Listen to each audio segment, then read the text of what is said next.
नमस्कार, आप देख रहे हैं द इंडिया न्यूज़ गोरखपुर में पंचानन पांडे गुड्डू। आज हम भस्मा ग्राम में मौजूद हैं। बांसगांव तहसील के अंतर्गत भस्मा ग्राम सभा है। इस ग्राम सभा में आज एक नवीन परती ज़मीन थी जिसे कब्जा मुक्त कराया गया। यहाँ पे बांसगांव के तहसीलदार साहब लेखपाल साहब मौजूद हैं। आइए हम जानते हैं तहसीलदार महोदय से कि ये किस तरह की ज़मीन थी और कब्जा मुक्त करने में कितना समय लगा और किस तरीके से इसे कब्जा मुक्त किया गया। सबसे पहले आपका स्वागत। मैं जीवेंद्र कुमार त्रिपाठी, नायब तहसीलदार बांसगांव। ग्राम भस्मा में नवीन परती की ज़मीन थी जो आबादी से सटे होने के कारण जो आबादी में रहने वाले परिवार थे वो धीरे धीरे उसको अस्थायी रूप से कपड़े वगैरह घेर के बांस वगैरह लगा के धीरे धीरे कब्जा करते जा रहे थे। कीमती ज़मीन थी। ग्राम के विकास के लिए तमाम योजनाएं आती हैं जिनके क्रियान्वयन के ज़मीनों की आवश्यकता होती है। उसी के दृष्टिकोण से ग्राम प्रधान की शिकायत पर आज जांच किया गया। मौके पर जितने भी अस्थायी प्रकृति के निर्माण नहीं थे बल्कि अस्थायी रूप से कब्जा था उसको हटा दिया गया है। पूरी ज़मीन को अतिक्रमण मुक्त करा दिया गया है। गाटा संख्या 208, उसका एरिया था 0.053 हेक्टेयर, जिसमें जिस प्रकार के कब्जे थे, छोटे मोटे वृक्ष थे, पौधे थे या भी जो कपड़े से घेर के लोगों ने कब्जा कर रखा था, कंडौरा वगैरह रख के उस सब को हटा के पूरे घाटे को खाली करा दिया गया। सर, एक तरफ सरकार कहती है कि दलितों के लिए स्पेशली व्यवस्था की जाती है। आज दलित बस्ती में उसको कब्जा मुक्त किया गया है। क्या उन दलितों के ऊपर भी इस कब्जे का कोई असर पड़ेगा? दलित का कोई कब्जा नहीं था। दलितों के मकान बने हुए, वो मकान के बगल में चूंकि ज़मीन थी, सरकारी ज़मीन, तो कहीं भी जब ज़मीन खाली पड़ी रहती है तो धीरे धीरे कोई भी हो, किसी भी वर्ग का हो, धीरे धीरे चाहता कि हम फैलते हुए उस ज़मीन को पूरा कब्जा कर लें। जो कि गांव के विकास में ज़मीनों का बहुत बड़ा महत्व है। बहुत सारी योजनाएं आ रही हैं, पंचायत घर आ रहे हैं, बारात घर आ रहे हैं, पानी की टंकी आ रही है। ज़मीनों की जब खोज की जाती है पता चलता है उस पर निर्माण हो चुका है।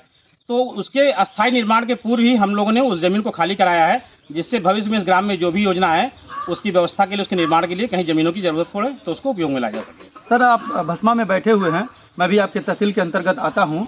कुछ सवाल अब भस्मा से हट के कर सकता हूँ। एक सवाल, क्योंकि यहाँ पे कुछ लोग जो आपके ही कर्मचारी हैं कुछ गाँव में जाते हैं, प्रधान के माध्यम से दूसरे की ज़मीन दूसरे के नाम कर देते हैं और जहाँ मर्जी होता है, जिस तरीके से चाहते हैं उस तरीके से जहाँ मर्जी करेगा नाली बना देंगे कागज़ में, जहाँ मर्जी करेगा वो रास्ता बना देंगे। क्या उनका अधिकार इतना ज़बरदस्त हो गया है कि अपनी मर्जी से कर दे रहे हैं? उसके बाद वो पीढ़ी परिवार बताइए दर दर भटक रहा है अपनी ज़मीन के लिए। ये क्या अच्छा हो रहा है या सही हो रहा है? नहीं, अगर ऐसा है किसी की ज़मीन पे कोई नाली या सड़क बनाया जा रहा है तो गलत है।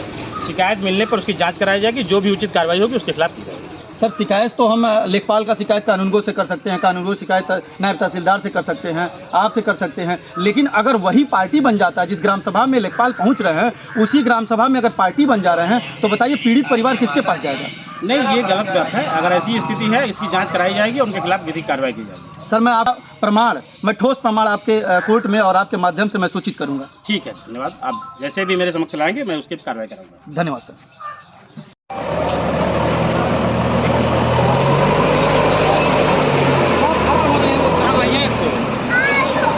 पकड़ घुमाओ वैसे मोड़ के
नहीं तोड़ता यार, नहीं तोड़ता।